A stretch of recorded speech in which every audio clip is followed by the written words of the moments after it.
Halo guys. Guys, kembali lagi. Welcome back to my channel. Aku harap kalian baik-baik aja ya. Amin. Dan sehat selalu. Nah, hari ini aku mau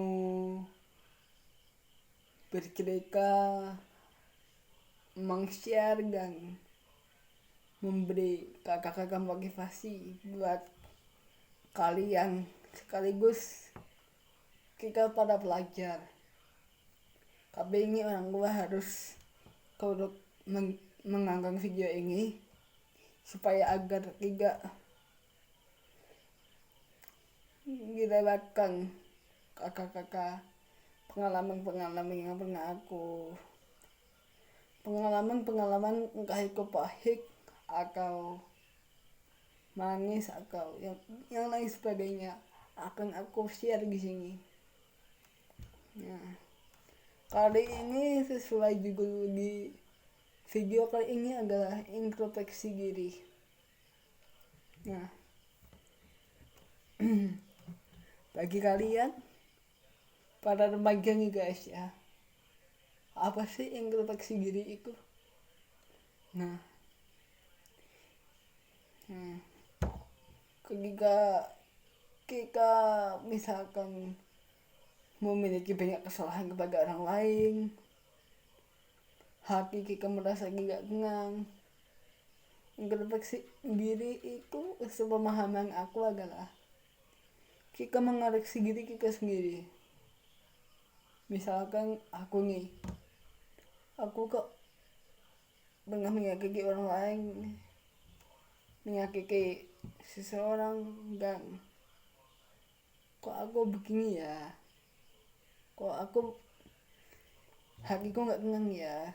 Nah, ini di sini aku akan memberi tips. Semoga kalian dengan menonton video ini bisa menjadi lebih baik lagi ke depannya. Bisa kalian mengintrospeksi diri, entah di dalam kamar atau gimana, itu kalian kok misalkan atau ada yang bilang, Kak Leo atau Mas Leo, aku dulu pernah begini, terus aku dijauhi dikucilkan oleh teman-temanku karena sifatku yang buruk di masa lalu. Sama aku pun sama. Terus kalian agak Leo, aku dulu begini, terus aku pernah diremehkan, pernah dibully, pernah melecehkan dan lain sebagainya. Aku pun sama, pernah seperti itu, sudah merasakan. Dan di sini aku mau kasih kakak-kakak motivasi. Video ini aku buat sebenarnya bukan hanya untuk orang umum saja ya guys. Ini untuk teman-temanku para difabel yang aku cinta di seluruh Indonesia, buat kalian juga ini. Nah, jadi ketika kita merasa di posisi kerendah dan saat kita mengintrospeksi diri, mengoreksi diri kita sendiri, aku kok begini ya, kita merenung apa yang terjadi pada diriku ya. Nah, kita selalu introspeksi diri. Nah, terkadang peristiwa pahit itu membuat kita menjadi lebih baik lagi ke depannya. Mengapa begitu? Karena dari peristiwa pahit tersebut kita sadar bahwa kita selalu butuh pertolongan yang maha kuasa supaya kita tidak terlalu angkuh dan tidak terlalu sombong di dalam kehidupan. Dalam arti di saat kalian misalkan dilecehkan atau bahkan dibully, sama aku pernah juga mengalami. Tapi aku belajar dari semua hal, gak menggigitkan orang tua, supaya gimana pun posisi kenegahmu itu adalah ambil hikmahnya.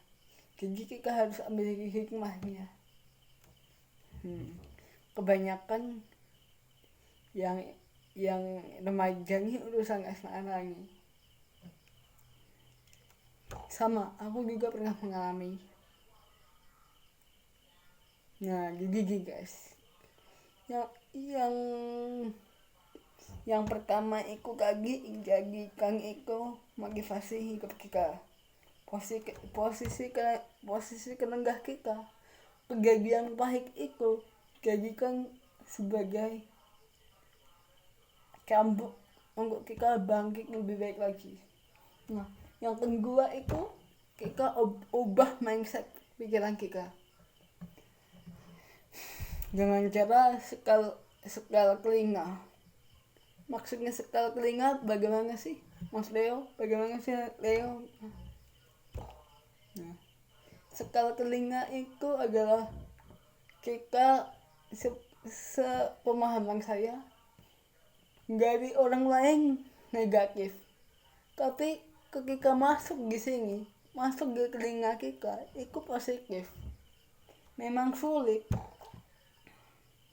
namanya juga kehidupan, dan itu tidak terlalu mudah untuk dilakukan bagi semua orang. Nah, contoh aja seperti Gucci. Pembuatan Gucci itu harus diinjak-injak dulu, dibentuk dulu, dibanting, dibakar, kemudian prosesnya membukukan proses yang sangat lama dan akhirnya bisa menjadi sesuatu barang yang indah dipandang orang dan mahal harganya. Seperti itulah kehidupan kita. Di sini saya hanya berbagi pengalaman sedikit. Saya di sini bukannya sok dewasa atau bagaimana, saya nggak peduli. Yang penting saya sudah men-sharekan, semoga ini bermanfaat bagi kalian. Kita juga sama-sama belajar. Dan yang ketiga adalah ketika kita sudah ubah mindset, kita mengasah hati kita. Kita begini,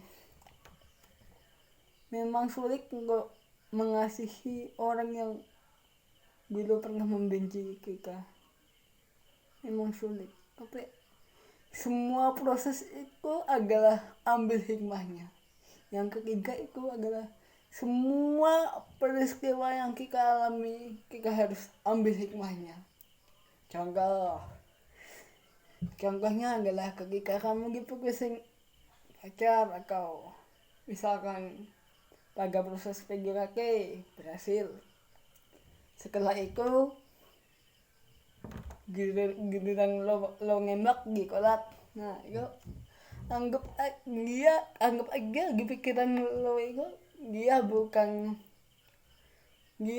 nolak lo karena lo jelek, kayak gini. Dia bukan nolak kamu karena kamu jelek, tapi karena kamu belum sukses. Anggap aja dia pengen kamu itu jadi lebih baik dari yang sekarang, bukan malah loyo terus mewek orang tua, mewek ke saudara, dan mewek ke teman dekat. Apa itu? Dibuang semua itu. Saya pun dulu pernah mengalami, tapi setelah saya sadar, alah masih panjang men. Jadi anggap aja kok kamu untuk bangkit, penolakan itu kamu kita nggak bangkit gitu guys. Baik kalian cowok maupun cewek, mau normal ataupun abnormal ya, ini sama saja. Jadi kalian kok harus berani juga berani menyatakan rasa suka itu emang bagus, tapi rata-rata remaja seperti ini masalahnya nih, makanya aku bahas di sini. Aku juga pernah mengalami guys, dan jadi kan itu semuanya motivasi gitu. Jadi ketika dia cuek atau bagaimana, ya ingat Tuhan itu menciptakan semuanya itu baik adanya kan. Terkadang dia mengizinkan itu terjadi ketika dijauhi oleh orang yang kita suka, orang yang kita sayang, oleh teman-teman kita, bahkan oleh sahabat kita sendiri. Itu untuk menggewasakan iman kita supaya iman kita dapat bertumbuh begitu. Jadi 3 resep itu lagi agar bisa kamu yang pertama introspeksi diri. Introspeksi diri, di introspeksi diri itu 3 poin itu lagi. Yang pertama adalah ubah mindset. Yang kedua menakah hati. Dan yang ketiga adalah setiap kejadian itu harus ambil hikmahnya. Dan mungkin itu aja. Kalau ada tambahan atau ada yang salah-salah, mohon dimaafkan. Dan semoga video ini bermanfaat. Jika menginspirasi dan memotivasi, jangan lupa like, comment, and subscribe channel Leonard Gus Official. Mohon maaf jika ada yang salah. Saya di sini akan hanya men-share pengalaman saya, semoga menginspirasi kita semua dan selalu semangat guys.